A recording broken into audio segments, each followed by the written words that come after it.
a chance to do it. But then Muhammad Ali Mahar's presentation showed us that that was not going to be the case. They did not get really a share of the new nation or prosperity, so that's why the dream went south. Now this we see a global threat today. If you kind of zoom back and you look at the continents, you look at the regions, and you look at the globe, you will see that in the last 20 years, the rich has gotten richer, the poor has gotten poorer. Although the poverty gap between the nations has decreased.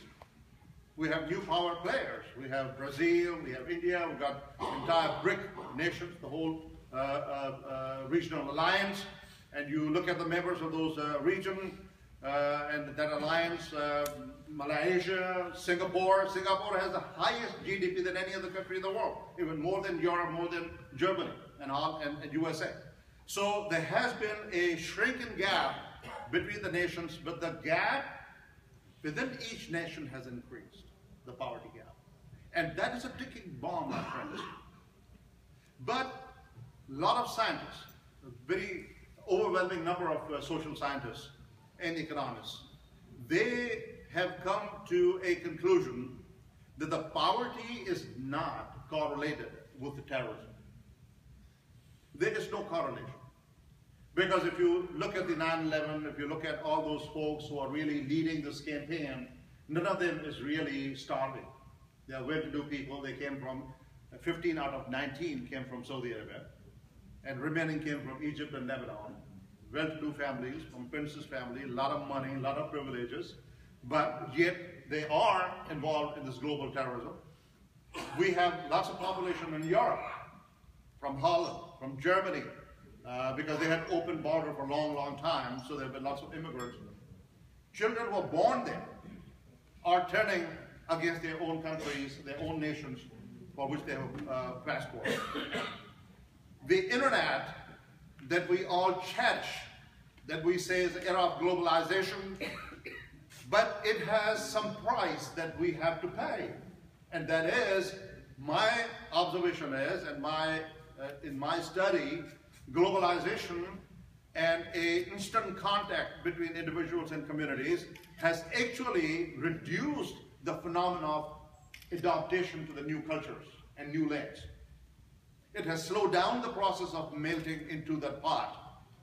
It has created inhibitions because although at a great distance, yet the similar cultures and groups can stay united, could stay cohesive, could coordinate their actions, could coordinate their reactions without any constraint of the distance, because internet is an enabler.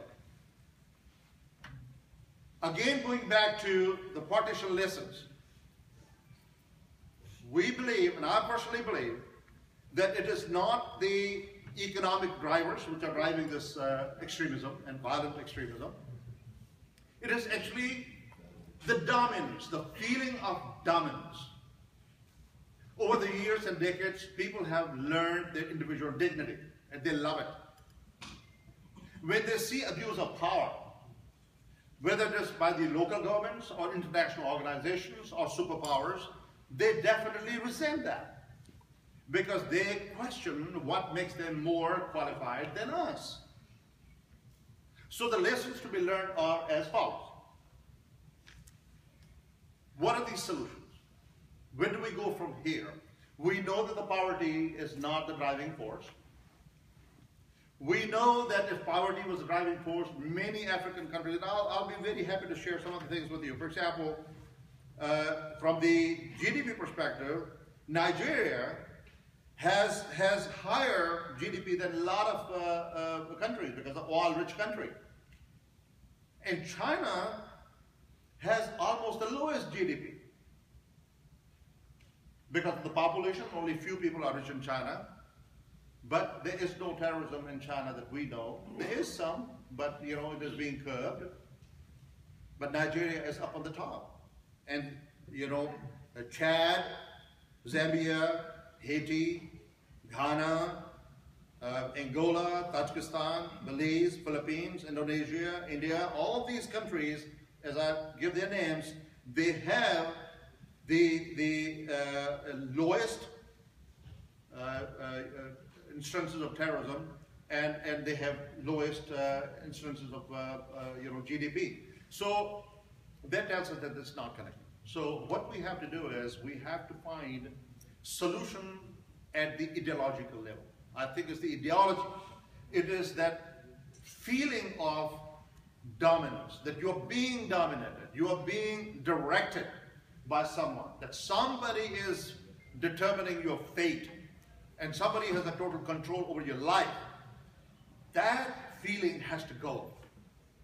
And I think international societies, I think international organizations, the institutions, that includes United Nations, that includes many other regional alliances, and that also includes the diaspora and the local communities.